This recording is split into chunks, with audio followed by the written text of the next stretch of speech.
Hello, this is episode 7 of Trouble in Ireland. This is a series I've been running on partition and its consequences. Episode 7 is called Chuckle Brothers to Brexit. The picture behind, you can see this is Stormont, the seat of the Northern Ireland Assembly, which is currently closed, has been since 2018. You can see the no entry sign there at the front, and a traffic sign. So we shall begin. So once the fanfare of the peace process, which we'd been dealing with, had subsided and its many initial teething problems were resolved, the Stormont Assembly was once again reconvened in 2007. But this time, it took a new form that would prevent any one single party or sectarian coalition from ever dominating it again. Now, while this seemed to please who was then the big shots in Northern Ireland politics, this was Ian Paisley, the former firebrand loyalist preacher, turned big reconciliator, and his new best friend, Martin McGuinness, who was the former provisional IRA commanding officer for Derry. So it's quite worth analysing what was really going on here. You can see them both on the right there. That's Ian Paisley is on the left of the picture with a big grin, and that's Martin McGuinness on the right, also with a big cheesy grin. So British rule was maintained, albeit in a devolved form, while the Republic was given a nominal consultation role over policing, etc. This was essentially more or less exactly the same as what had been on the cards since Sunningdale in 1973. But if you analyse it from a cynical point of view, it looks as though it had just been drawn out to fulfil the First Minister ambitions of Mr. Paisley, the difficult manoeuvres of the Provo leaders into politics when they were part of an organisation that originally spurned politics, and also to save face for the British state.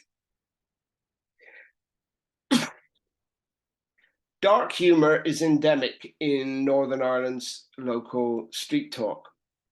And the sight of these former sworn foes, Paisley and McGuinness, suddenly becoming best of friends and always laughing together, is because basically Paisley was the First Minister and his deputy had to be somebody from the biggest party on the other sectarian side, which was McGuinness. And this prompted the name Chuckle Brothers to describe them, the name deriving from a decidedly unfunny TV comedy show duo. So employment laws had been tightened up as part of the Good Friday Agreement. Equal opportunity, in scare quotes, to access the statelet's limited industry outside the state sector and through quotas was enforced by new bureaucratic measures to ensure allegedly equality of employment across the 6 counties. Of course, things didn't work out quite like what they were supposed to. But in actual fact, in the state sector, which had grown enormously, these sort of measures had been introduced earlier on. Unfortunately, such measures often ended up reinforcing sectarian tropes.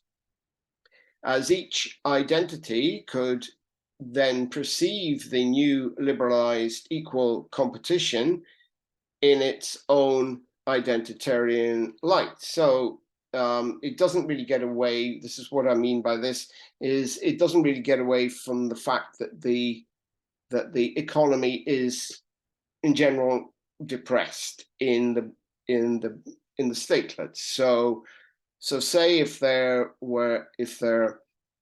are 3 jobs in an area, and like it goes, it's like a 2/3, 1/3 proportion.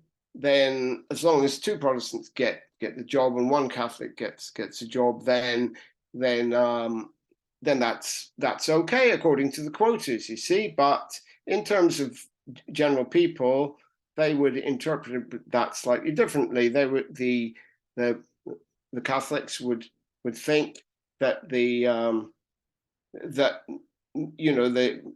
they still had very little chance of getting a job, quite correctly, and the Protestants would see it as, they will also have very little chance of getting a job, but now they've got even less of a chance of getting a job. So it allows the identity to perceive this in its own way, and perpetuate the identitarian prejudices.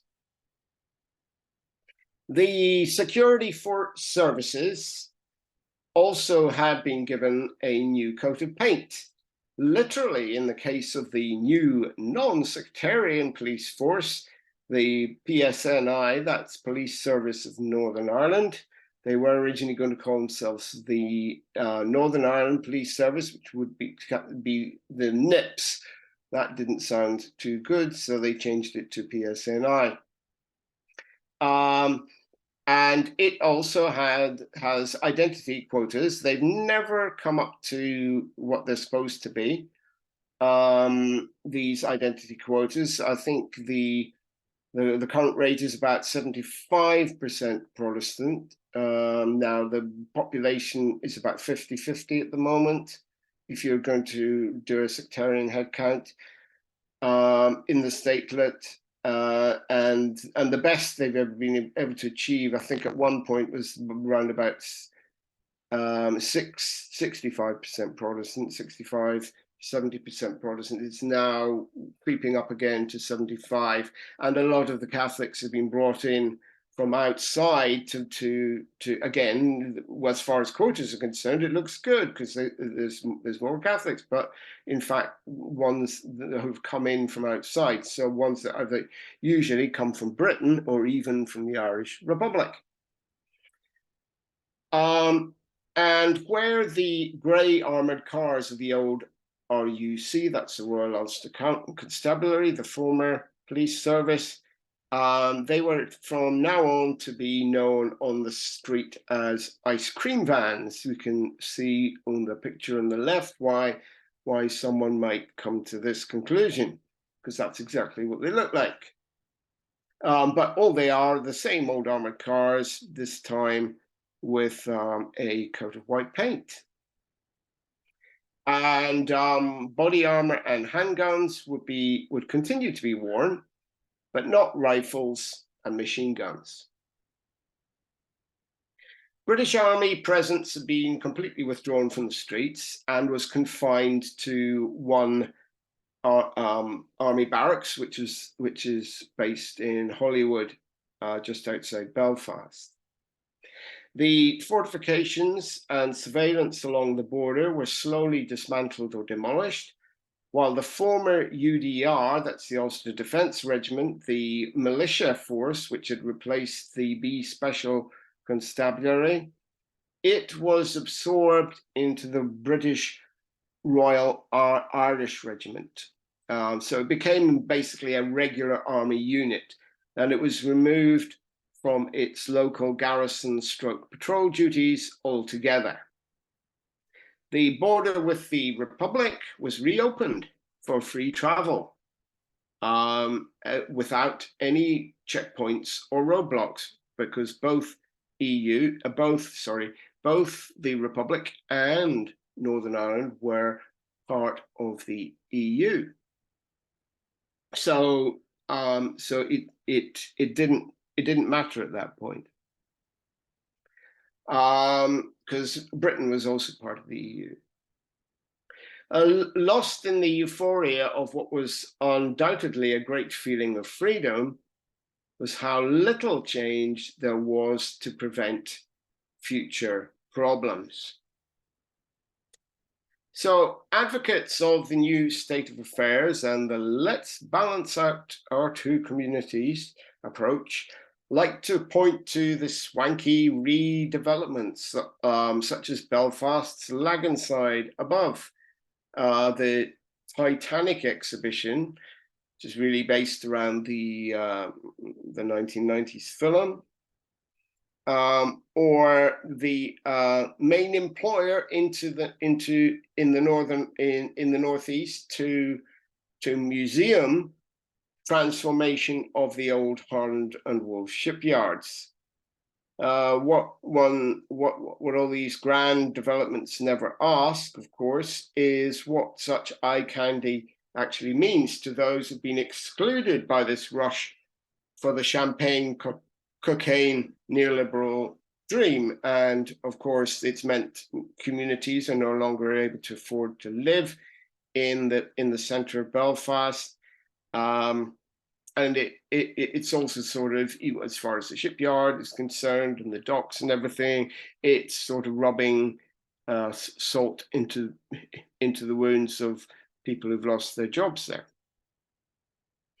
So during the 2000s and 2010s, the EU, in close collaboration with private capital and a British government that was then willing to spend money on such projects, this helped to make this transformation look more people-friendly, such as Derry's Peace Bridge below, which was opened in 2010. It straddles the River Foyle, which splits the two sides of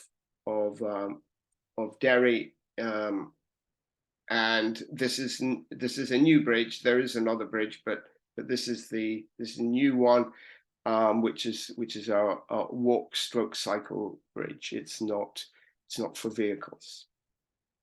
So for the Unionist middle classes, these sorts of changes were enough for them to increasingly appreciate the benefits of a closer connection to the EU, especially for businesses conducted near and over the newly reopened border.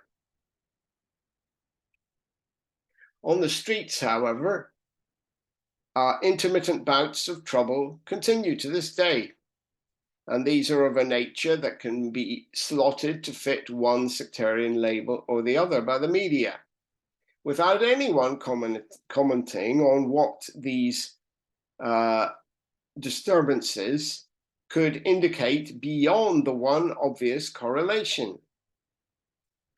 So, for example, it leaves out any talk of general deprivation and poverty that is leading to these outbreaks, and as I was talking about, the continuation of sectarian separations under a new apparently liberalized and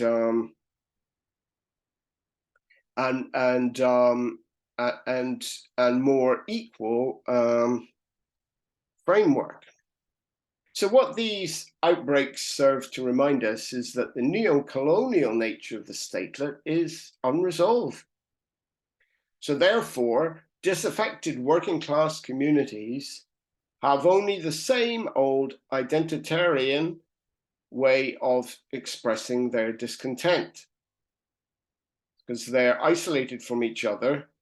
So the only way that they're able to express their discontent with the status quo is by turning to the more fringe elements of their own identity. So that would be for instance, in loyalist areas, that would be to extreme unionist trends, and in nationalist areas, it would be towards elements of the Republican movement, and the and any paramilitaries connecting to them who might want to start the war up again. Such reminders of a past when these sorts of scenes were widespread, if not endemic, points us to a far more disturbing conclusion than all the handshaking and the power sharing and equal opportunities would suggest. Could it just mean that since the nature of social relations required by capital in the statelet has changed, now only a means of fully adapting this to the existing structure needs to be conducted? There's also one other crucial point here, which is, although we can see all economic strategic reasons for the UK to remain in Ireland have long evaporated now, its own political existence requires the union, or some form of a union, to be maintained. And this may only be a very token thing, but it still requires this union, because there is an Irish flag in the Union Jack that would have to come out. You see, that would be one of the things. And with England already under pressure from the Scots and even the Welsh now, then this potentially could help to dissolve the entire United Kingdom. So the myth of the union has to be maintained, even if the reality of the union is pretty much dumped. The peace lines as well, they haven't gone away. And in some ways, they've even become more solidified and permanent. Despite the fact that 75% of Northern Ireland residents want these divisions removed, there are still between 60 and 80 such barricades in existence, with up to 14 of the 20 most deprived Belfast wards being divided by them, for example. So in the picture, you have one of these barricades, and they close as it gets dark, and they're barricaded up, so you can't even drive through them. And then you have or even go through in and out through the pedestrian exits. And of course, during the marching seasons of June, July, and August, there continues to be trouble along these divisions. But I mean, as you can see, they completely cut off basically what is one half of a community from the other half. So they can't even see each other, let alone speak to each other or visit each other. They can't even do that. And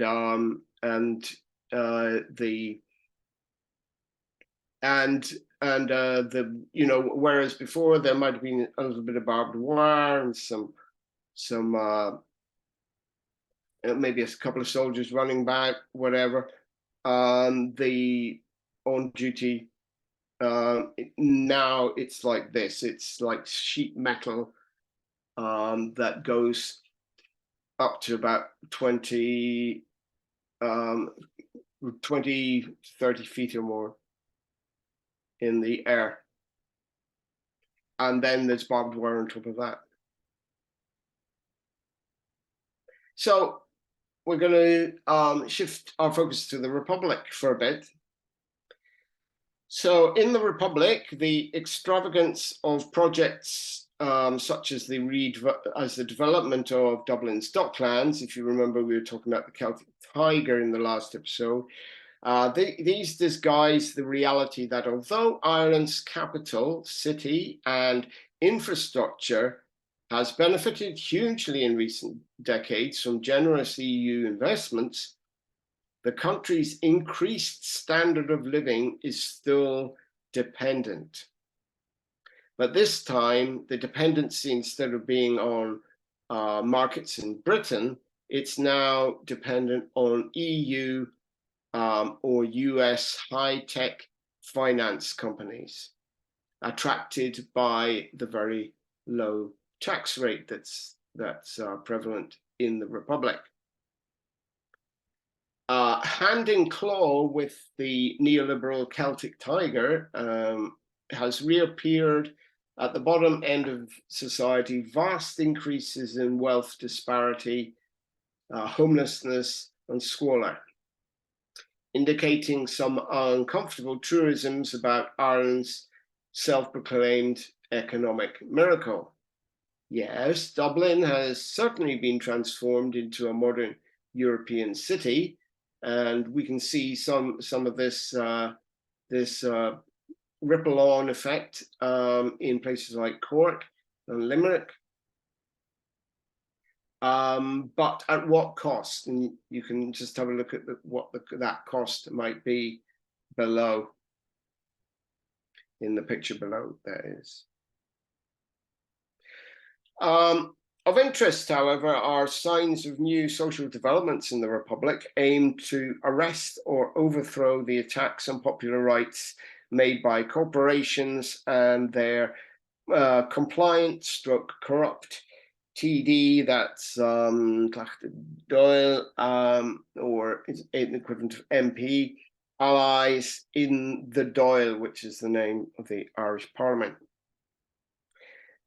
Such spontaneous tendencies alone have driven back the neoliberal agenda that's otherwise pushed for by both sides of the House.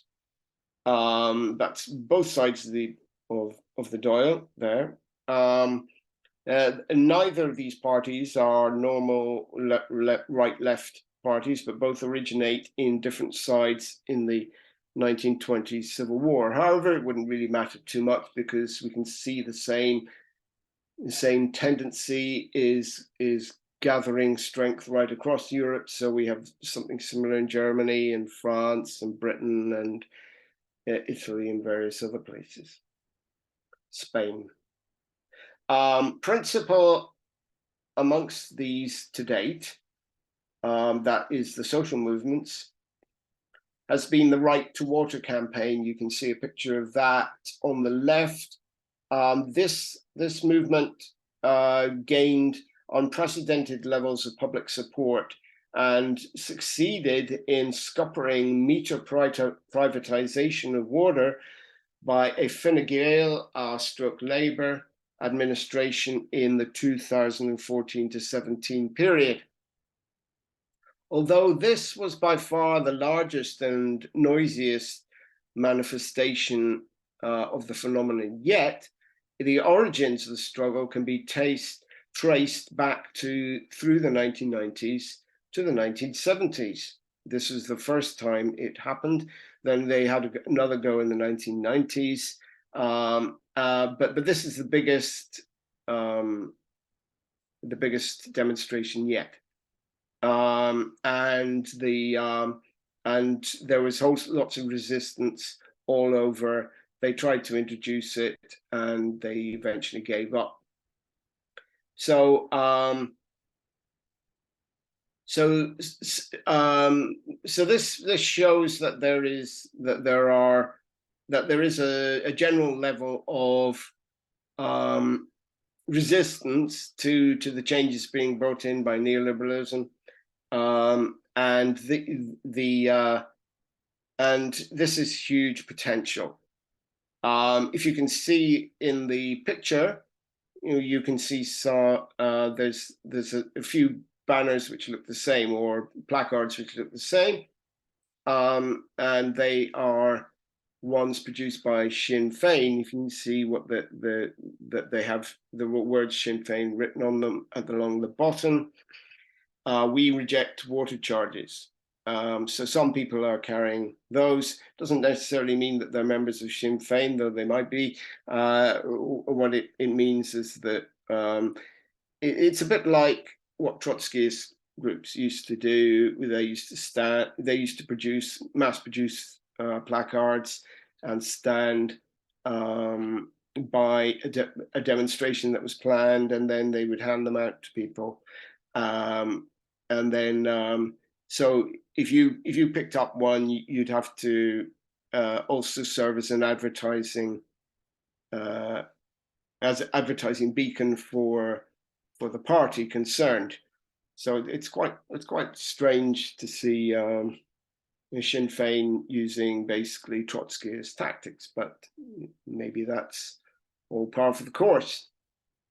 Similar movements bearing promise, but with less success so far, attempt to confront the issue of social housing and other problems related to the lack of superstructural development. So there's been attempts with squatting and to do with homelessness and things like this.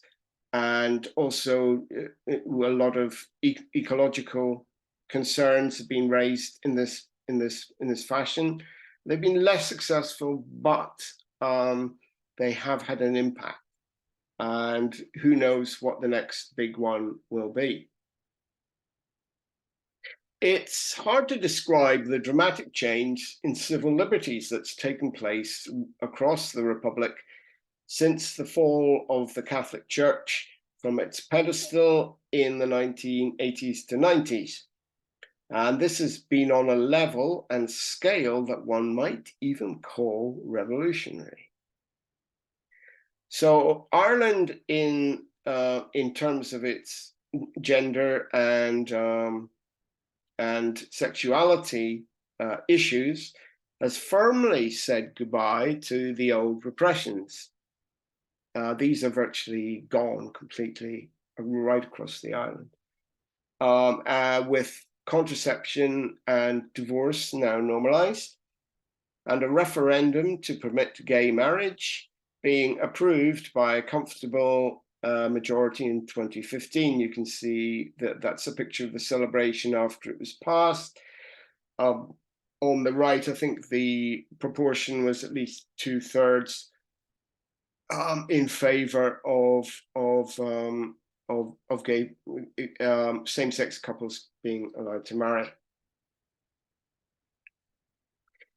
And it's also hard to measure the huge strides made forward by women in the Republic since feminism first appeared on the scene in Ireland in the early 1970s. If you remember, we discussed it briefly back then. This is climaxing in the referendum repeal of Ireland's long-standing anti-abortion legislation in 2018. Now, this is quite interesting because it had been reinforced. I think it was in 1983. There was a previous referendum, and they decided to, but this is on whether they should just keep the legislation as it was, or whether they should make it that Ireland would never have abortion, and the majority back then was that Ireland should never have the abortion. And suddenly in 2018, Ireland now has more or less the same abortion legislation as the vast majority of the rest of Europe. Such progress, in fact, puts the Republic now ahead of similar movement in the north, where now this may seem a bit strange, because you'd think, well, Northern Ireland's part of Britain, isn't it? So therefore they would have abortion there, but they don't have abortion there. And in fact, the Unionist parties in particular are very opposed to it, and they refuse to allow it to happen. So, and again, the so-called progressive Sinn Féin party, it's progressive it presents a progressive front in the south, but in the north it wouldn't commit. It just dragged its heels on the issue, therefore giving the Unionists, who are stridently against it, the headway. And abortion was only legalized, ironically enough, via British direct rule in 2019. In Northern Ireland, they refused even to have a referendum on it. That was thanks to the Unionists and Sinn Féin dragging their feet. So, so this is just another image along the same sort of line, just to show people that this is indeed a mass movement, and that you know the whole, that you wouldn't be able to see this, you know, if you've gone back to the 1980s or 90s, you never seen crowds like this saying with on the street without serious, well, they just wouldn't appear because they'd be too frightened. But now it's quite incredible what women have managed to achieve. Of course, there's still quite a long way to go. Ireland, in both parts, has very high levels of domestic abuse, for example, and there's also employment issues. Women are not getting the same access to jobs as men are in most cases, and so you know there are still things remaining, but I think this is a huge one, especially when one when one considers the power of the Catholic Church, wielded right up until the end of the 1980s and beyond, in fact, into the 90s. On the other side of the field, however, in Ireland, it's not just progress, I'm afraid.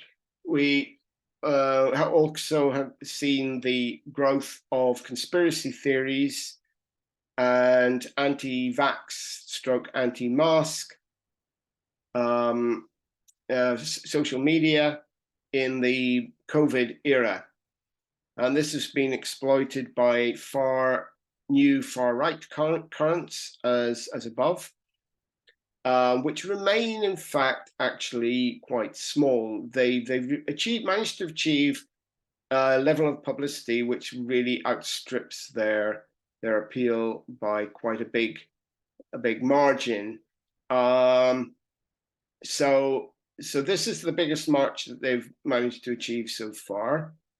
You can see how they're using the Irish flag, which a lot of Irish people don't like them using at all, because they don't associate the Irish flag. They consider to be an anti-fascist flag by its very nature, and these people are trying to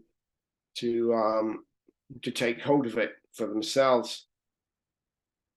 But as you can see, there's quite a ridiculous claim on the banner in front. We represent 90% of the Irish people.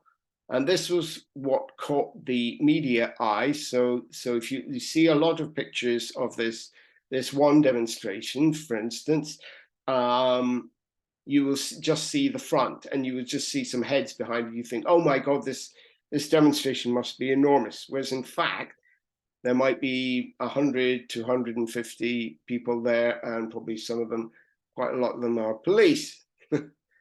So, and in addition, they got driven off the streets by the crowd on the right, who appeared in much larger numbers, in the thousands, and basically drove them off. If it hadn't been for the guards around them, that's the police, then there would have been serious trouble. So the Republic's government, of course, has not helped. It's because it's now formed of a coalition of the former two opposition parties, who were forced a few years ago to come together in order to preserve the neoliberal status quo. And so they are quite afraid, and these sort of movements, they provide people with a distraction to divert attention and hopefully divert vote, especially from poorer areas, into group who are increasingly voting Sinn Féin, for example, to push them into voting for idiots like these in the picture above. So the picture on the left, as I say, demonstrates the actual size of the far right following. And it must be put in context of the much larger demonstrations, as I've said below, which has so far succeeded in easily driving the former off the streets. However, it is still a worry as to what demons might be encouraged in future, especially given the policy of dumping newly arrived people in already poverty-stricken areas with minimal effort to address the social problems that can arise from such a situation. You've got a whole lot of people arriving, they have no idea what's going on, and there's been a lot of Ukrainians recently, for example, or people from the Middle East, and a lot of them can't speak English. They certainly can't speak Irish. And they're being dumped in areas which are already felt the squeeze for the past 20, 30 years from lack of resources and lack of funds going into them. And they've also been dumped without having a clue how to get hold of the support they need, how to get jobs, all these sorts of things. Just been dumped, basically.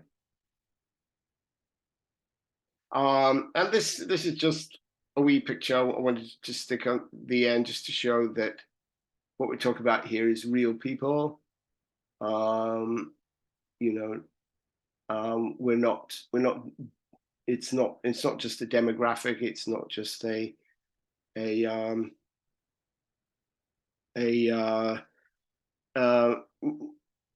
like something which can be used as a political football. These are real people, and a lot of them are really committed to the country which has given them shelter.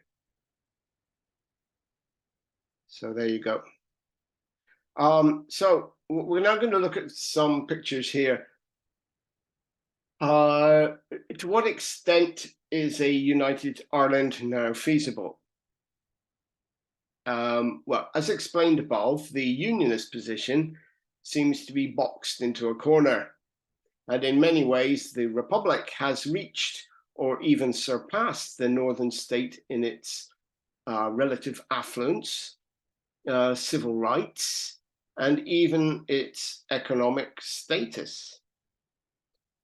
So does it bring a united Ireland any closer? Because this is one of the big things that Unionists used to raise up before, is that, oh, we wouldn't want to join them because they're so backward and poor. Well, now it's pretty much, it's near enough the opposite way around. To analyze this, we need to examine some data. The position of unionism, the ambitions of Sinn Féin to being the political agent for such a reunification to take place, and its capacity to bring it about.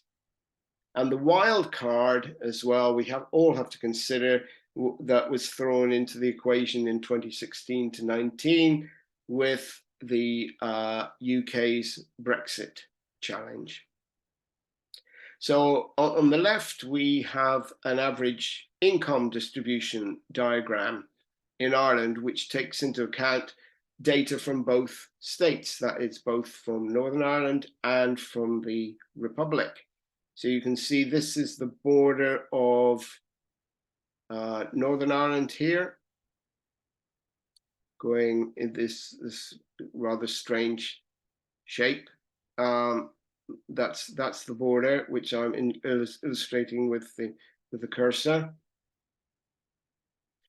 And the rest of it is the Republic. Now, the yellow is the highest paid areas. So the area with the highest disposable incomes. Overall, that has to be said, because even the big yellow, of course, is Dublin area, and this sort of reflects patterns from old Irish history. But what is very unusual is that this has completely overtaken the Belfast area. The Belfast area being around in the middle, around the east coast, where it's in fact it's a blue, which is almost as bad as Donegal over there on the left, which is the most deprived area in Ireland, either north or south today.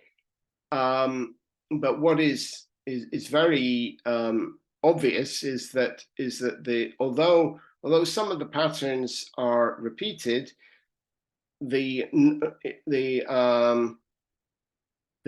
Republic has definitely overtaken the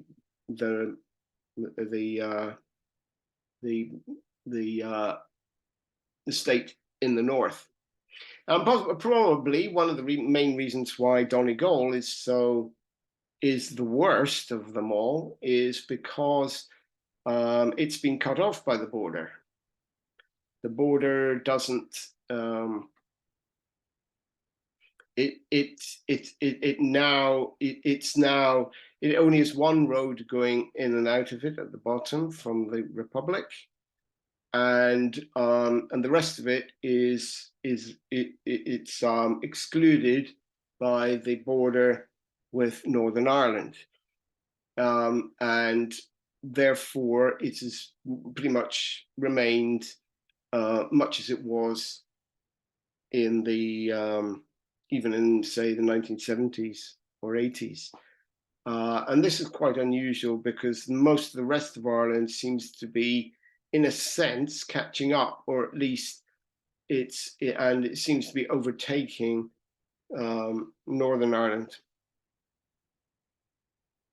So, so the patterns, as I say, they show some familiar signs, but they also show increasing disparities in a new trajectory, and showing clearly that Northern Ireland, even at its traditionally more advanced Belfast end, has fallen well behind Dublin in terms of being the centre of affluence in the island, and the centre for capital accumulation. Now we have a look at these two maps, and we can see what's been happening with population density. Now, in the past, the population density was confined pretty much to the East Coast. This would be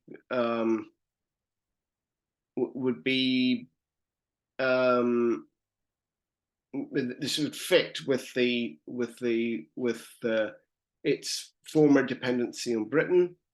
So you had agricultural produce mainly going out of the Republic through Dublin. And in the north, you would have the industrial produce for the most part, linen and tobacco and ships and things like this, aircraft and other industrial goods would have moved out through the out of Belfast. So these are the two areas that would have been where the population was concentrated to work in these industries, or to work in the export, for instance, especially out of Dublin.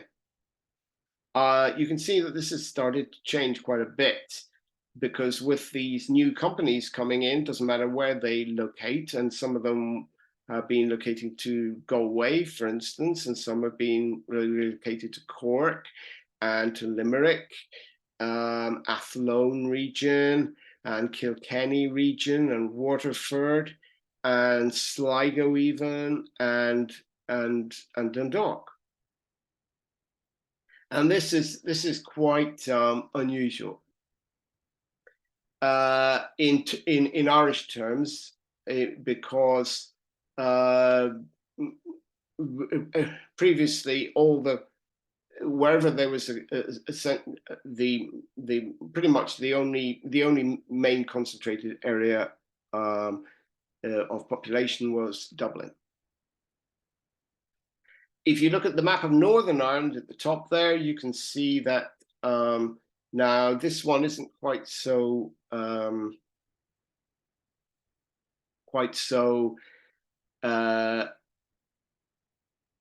detailed as the other one, and unfortunately I couldn't get one that had both areas in, because a good one about the color one is that it also shows where people work. So you can see that a lot of these people around Dublin, with the green, they're actually working in Dublin right the way out to County Cavan here in the north, or right the way down into County Wexford in the south.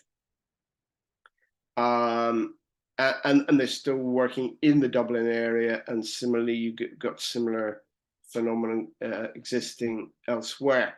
In Northern Ireland, pretty much everybody, if we had a similar thing of where people worked here, these are pretty much the same concentrations that existed at the start of the Troubles, for example. So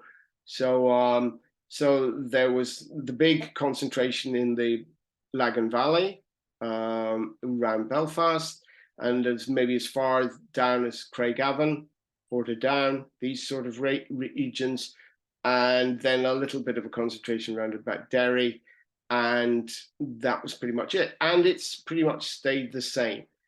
And I wouldn't be surprised if we had a similar map that it would show very similar data. So there is no real change there at all.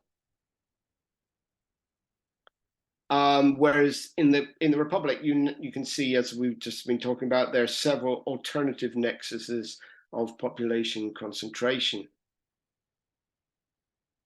As far as the national identity of Northern Ireland is concerned, that means what you put down on census reports. You'll find that that these patterns are fairly similar to what we had before, except that the numbers of people now, in terms of geographic distribution, it's very similar. But in terms of there have been some changes. There's been reset. There's been fewer the concentrations of Protestants in the east, in the west, sorry, of the statelet has receded. And also, very interestingly, the Belfast area, it has pretty much gone the complete opposite way. We now have a nationalist, for the first time ever, a nationalist majority council running Belfast. And you can see that in the picture. So it makes a repartition both extremely unlikely and almost impossible, because there would be the Belfast area with its nationalist stroke Catholic majorities would put a big division in between an attempt to reconfigure here. So that's the national identity stuff. European Union referendum. This was to remain in the EU. You can see that it was pretty much that there was the only areas that voted to leave the EU were in the east, and not in the urban east, in the more rural or suburban parts. Of course, predominantly Protestant areas. So that's those two diagrams, and then we can have a look at this one. This is the block plurality of 2023. So this is once again the usual sectarian division of parties. So the orange ones are the loyalist or unionist parties, predominantly the DUP or Democratic Unionist Party, but also a couple of other ones.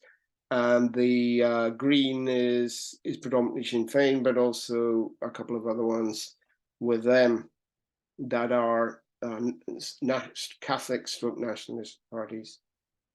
And there's also a little bit of yellow. You can see near Belfast. This is a party called the Alliance, who pretend that they're neither one thing or the other. They're predominantly a middle class party, and don't really they've got very liberal views, but they're not really a force to be reckoned with. So with the Assembly at Stormont still under a British direct rule administration, that's the Northern Ireland office. Since its collapse in 2018, following a scandal in the former DUP administration, the only gauge of shifts in voting patterns comes from the UK's general and the local elections. The most recent local election in Northern Ireland produced the pattern above, where you have a pan-nationalist, that's Sinn Féin, SDLP, etc. Council dominance is indicated in the green areas, and pan-unionist council dominance, that's the DUP, OUP, and TUV, or Traditional Unionist Voice. They're in the orange, and Alliance's dominance is in yellow. Advances have been made by nationalists, especially in the Belfast areas. We've already been talking about this. Basically divides and screens off any chance of a repartition here taking place, because there's only now one unionist ward dominance in the entire Belfast area. Oh, sorry, two. There's two of them. So advances have been made by the nationalists, while the unionist core vote continues to diminish. While a map is unfortunately unavailable for no shows in the above election, there is one for spoil votes, which is on the right. Which, if we extrapolate from this to the wider picture of public disaffection with the overall status quo, we find that the most disadvantaged and also ignored areas of Northern Ireland, that's the most deprived areas by and large, they start to correlate significantly to this pattern. The overall voter turnout in Northern Ireland local elections was normally just under 2/3. In the most recent one, I've discovered it's actually closer to 55%. That means 45% of people who are eligible to vote did not do so. This points to quite a serious democratic dysfunction, I would have thought, except nobody seems to be commenting on it. And when you tie it into the spoiled votes, the patterns, because I've looked at the patterns as well, patterns are fairly closely connected to what spoiled votes are. So this would, so if the Nationalist stroke Alliance vote has stayed roughly the same, and the Unionists have lost ground, what it may suggest, if you take into account the spoiled votes and the no-shows, the people who didn't vote at all, then there's a growing disengagement from politics altogether amongst former Unionist bloc voters, as well as indicating the generic poverty stroke alienation factor that we've mentioned above.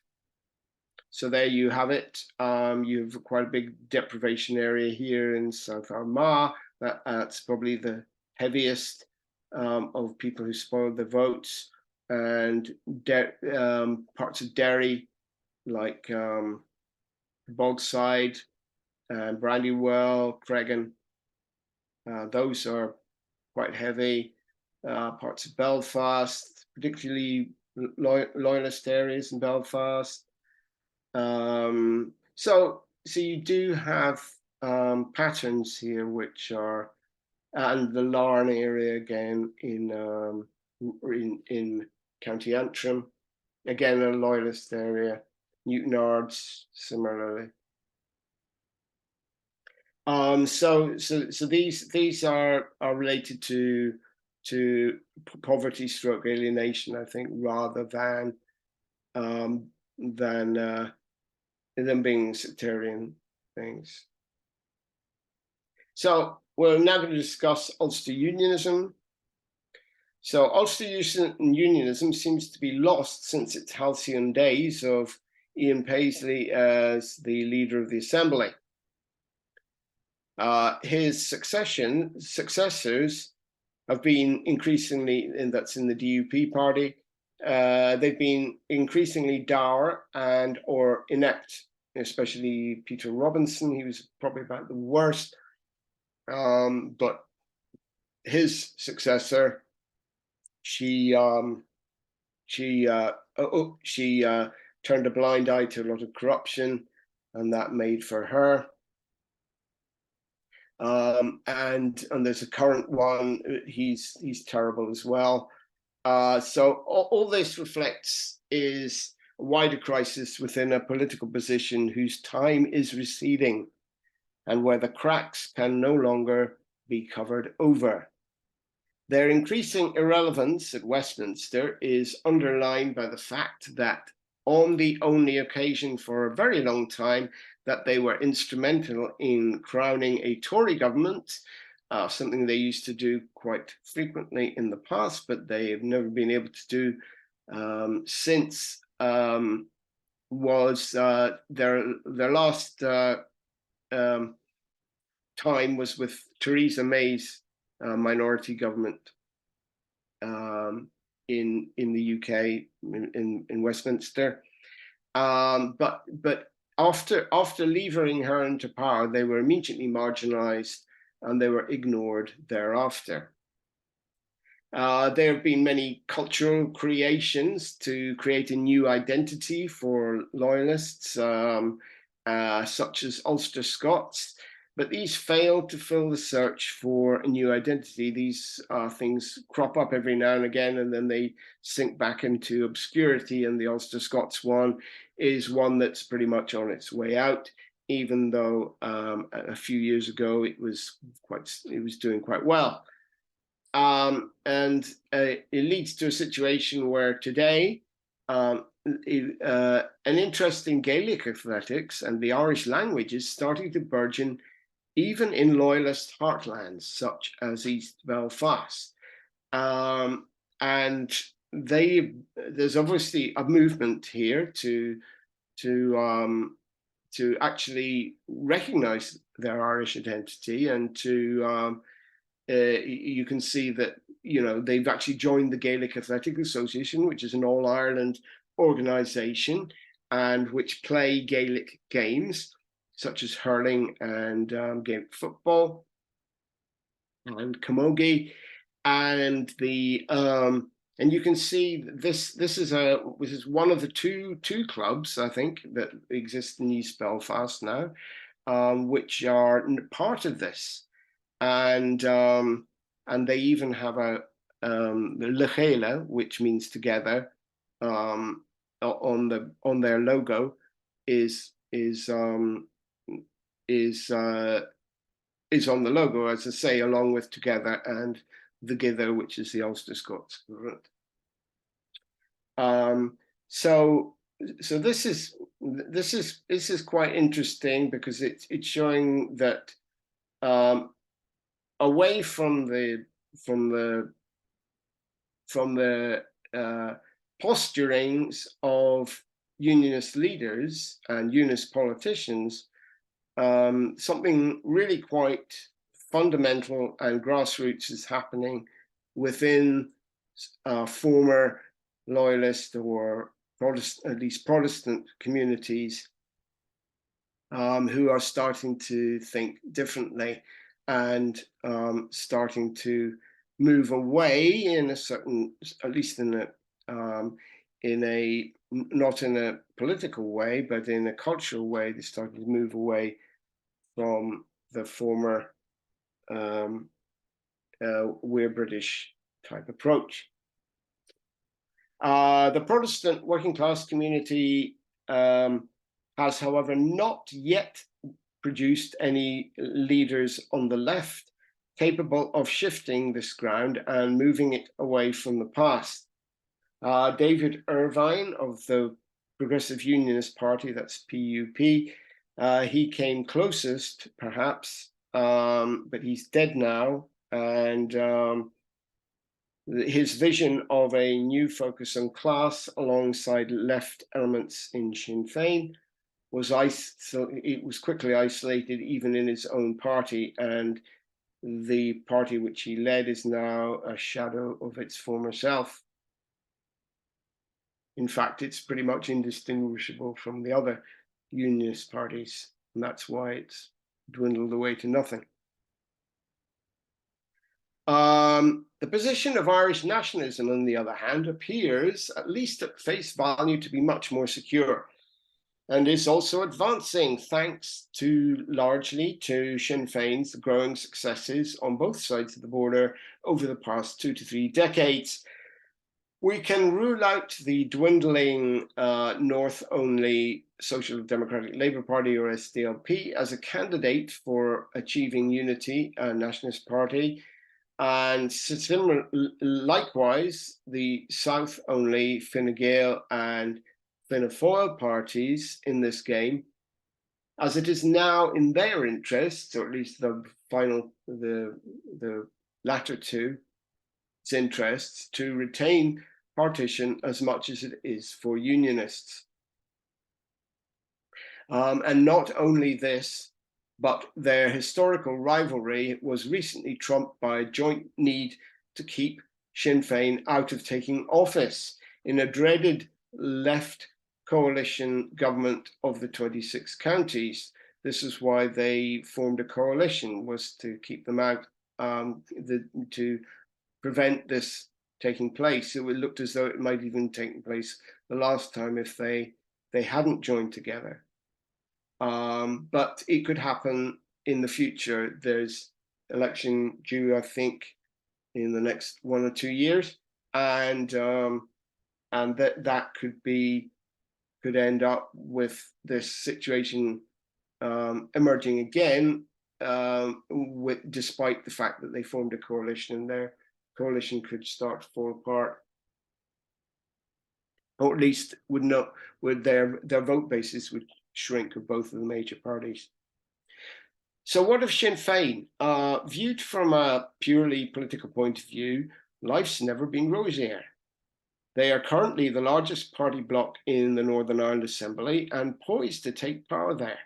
And if they are also able to sustain a coalition of disparate interests, not desperate ones, possibly the party asked to form the next government of the Republic. And Sinn Féin remains the only major party in both parts of Ireland to have the unequivocal demand for a united Ireland as its raison d'etre. There are a few very minor parties, but Sinn Féin's the only major one, and it's also one of the only ones that exists in both parts of Ireland. So now it's time for us to consider the contradictions and obstacles in the way of that happening. So there remains, however, at the heart of Sinn Féin, a fundamental contradiction. And this arises in part from its history and in part from its nationalist focus. So it's always been a very highly centralized party that's controlled from the top down. Now, this partly goes back to its military origins, because the Sinn Féin was just basically an expression of a political expression for the Army Council. And now the Army Council is pretty much non-existent, or is non-existent, and so therefore it's now just political. But those centralized traits, which we've been talking about earlier, they have a sort of vanguardist or almost Trotskyist character, and it's all controlled from the top down, as in Leninist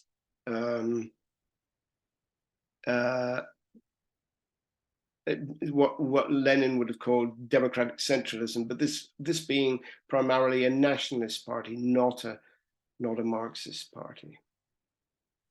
In the Republic, it has been able to spread its appeal precisely by remaining excluded from office. That's an important point there. And from seeking to present itself as giving a voice to a rainbow coalition of all the disadvantaged groups that are living there. You can see this in both these glossy election posters which they put up, what they're trying to present to people. So we're an all-inclusive party, and we, women and immigrants are welcome. This is what they like to, gay people and things. So they're trying to create this rainbow coalition, and working class groups as well. But the thing is that they're now very much concentrating on the business suit. So they all wear these flashy business suits now, which they would never have done in the past. I mean, I can remember when Sinn Féin were representing, so for instance, North Dublin in the past, they would have avoided wearing things like this that you can see in the picture on the right. They would have been wearing just a leisure shirt or something like this. they would have been keeping in with the people that they were representing. But now it's this sort of, we are the professionals, we are the slick politicians of the future. This shows influences of the US Democratic Party and of social democratic parties in across Europe also, or so-called social democratic. So its politics south of the border is therefore emphasizes civil liberties, social democratic agenda to a degree anyway, that social housing, jobs, healthcare, social services, communities in need, ecology, etc. Now, all these things are good things, but the thing is that they can't,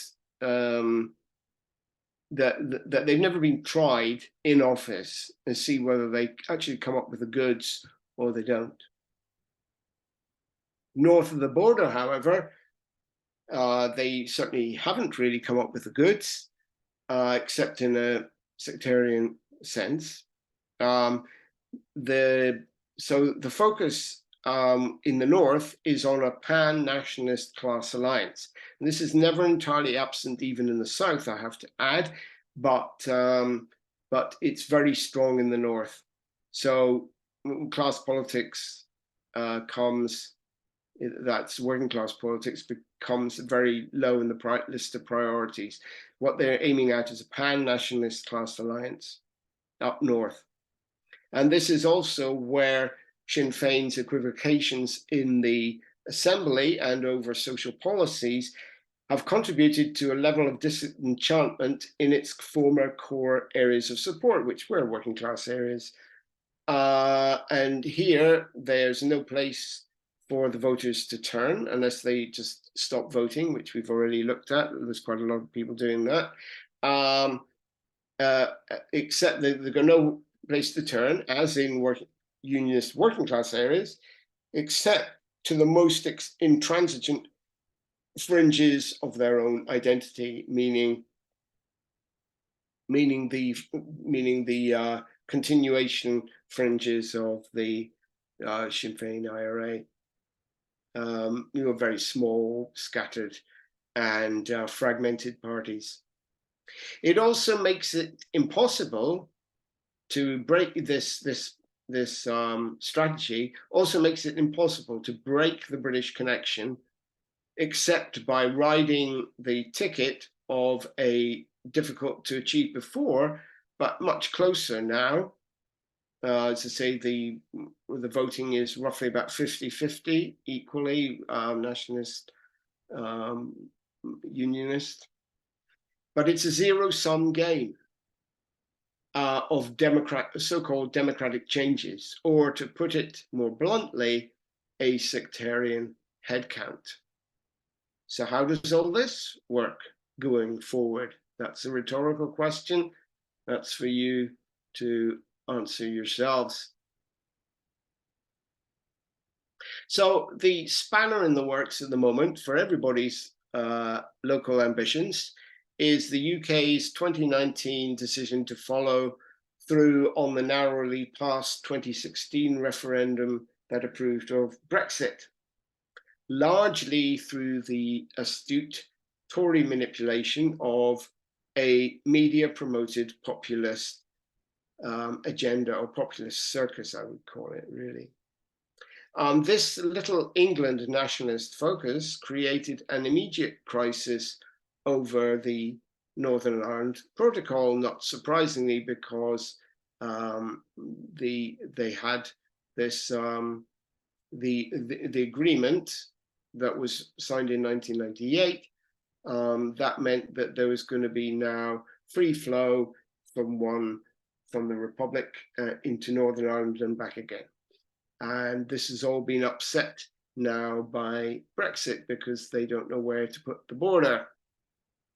So the DUP chose to support Boris Johnson's Brexit, regardless of its 2016 indicators, that's voting indicators, in border unionist areas, where DUP vote transfers ever since have been switching to the OUP, that's the official unionist, or even to the nationalist SDLP. They wouldn't go as far as voting for Sinn Féin, but they would certainly vote for the SDLP as a second preference or whatever.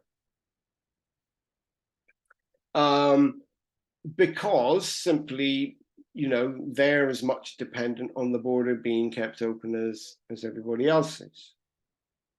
The fudge that exists, this is the fudge that exists, which is the picture on the left, over the protocol. It obviously can't be maintained forever, but while the enforcement of a Northern Ireland hard border is, quite frankly, beyond consideration for the EU or UK mainstream, despite the posturings of people like Boris Johnson, because this would kill the Anglo-Irish agreement dead in its tracks, and nobody wants an end to that, except for some hardline unionist elements, and probably ignite the conflict that has been submerged since 1998, or reignited. Nobody wants that, so it's not going to happen, basically. So the contradiction for the UK Tory government was that while it'd be loved to be rid of its Caliban progeny in Northern Ireland for good and leave Ireland altogether to the EU, its own new path makes that much more difficult. Eventually, they settled on this fudge, which, as you can see, means that the customs border was drawn, much to the Unionists' dislike. It was drawn in the Irish Sea rather than along the border. So that means that basically Northern Ireland is, for customs purposes, it's outside of Britain. Now, this will probably have some big consequences later on, but at the moment, this is the fudge which has been arranged. So Northern Ireland remains part of the UK's customs regime, but collects taxes and tariffs on behalf of the EU. All very strange, eh? And the border, as I say, is in the middle of the Irish Sea, which Unionists are not happy about, but they can't do anything about it because they've lost control of even the Assembly, which is now Sinn Féin. If they were to go back to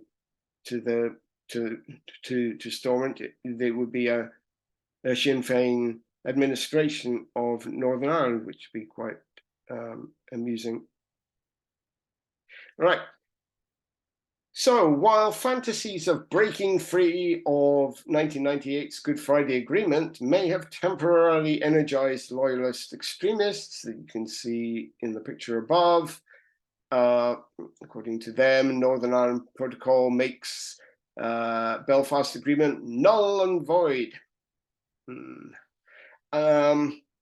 This fudge is likely to continue into the future. What such elements seem to have overlooked is that all Britain seems to be waiting for now is a political solution it can accept to arise and relieve it of managing its so-called Irish question forever. That's quite important. And I think the signs are very much there that Britain wants to leave and wants out. But it wants a settlement that's going to suit its political purpose, which, as I was saying, is to maintain the union in some form or another. It would just be a token type thing, not really of any importance. A bit like what the acceptance of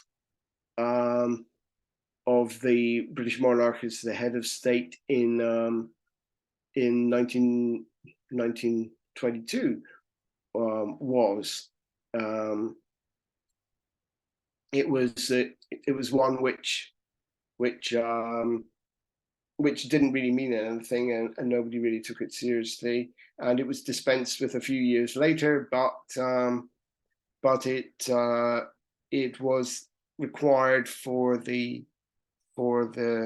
in order for the British to pull out of the 26 counties. And now, if the 26 counties is going to be reunited with the 6 in the northeast, then perhaps there's going to have to be something. It'll probably be even more token, but it just has to be something that they can present as being the continuation of a link to United Kingdom. And of course, the royal family has to be involved, because otherwise the whole Union Jack falls apart, which would be quite amusing if it did.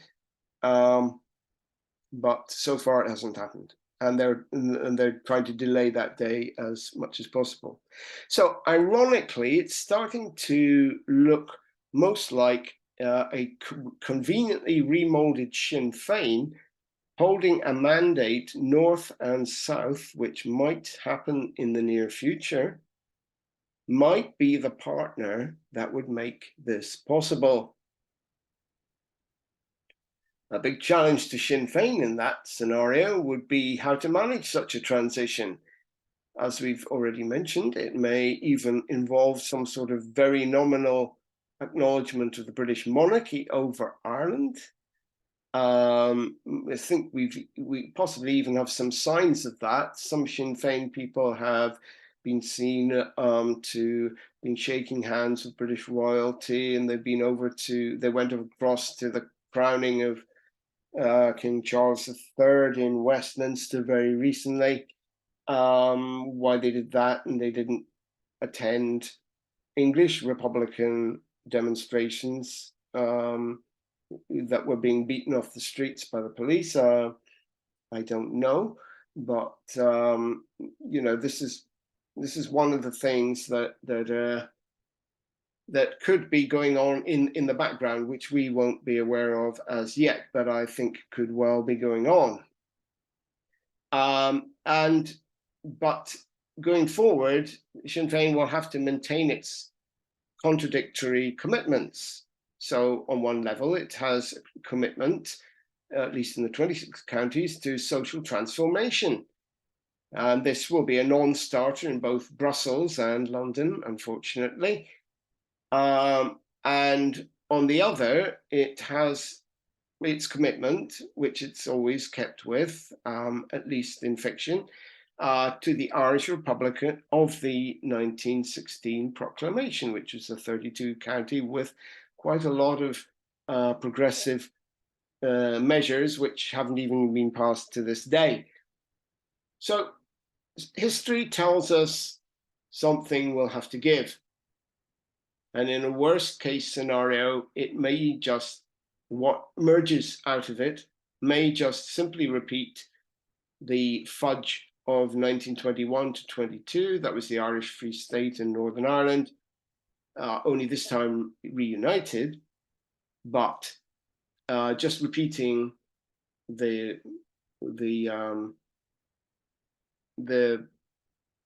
or continuing the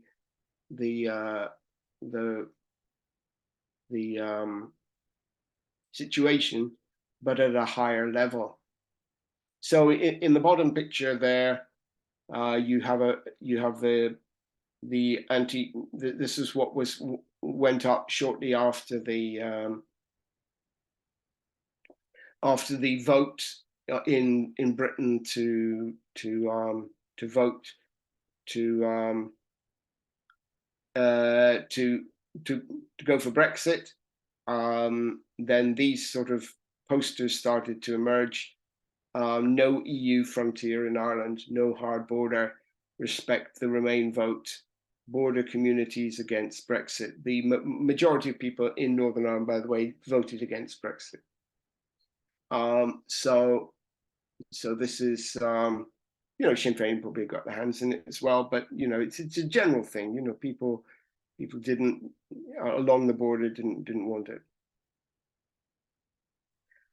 So there we have it. That's everything up to date, more or less. And I hope you've enjoyed the series. We have several other, we have 6 other episodes in the series. If you want to have a look at it, going all the way back to the 1920s and even before the 1920s, and what how we've got to where we are now and what might come out of it in the future. So that's where I'm going to leave you, and I hope you've enjoyed the series. Cheerio then. Bye.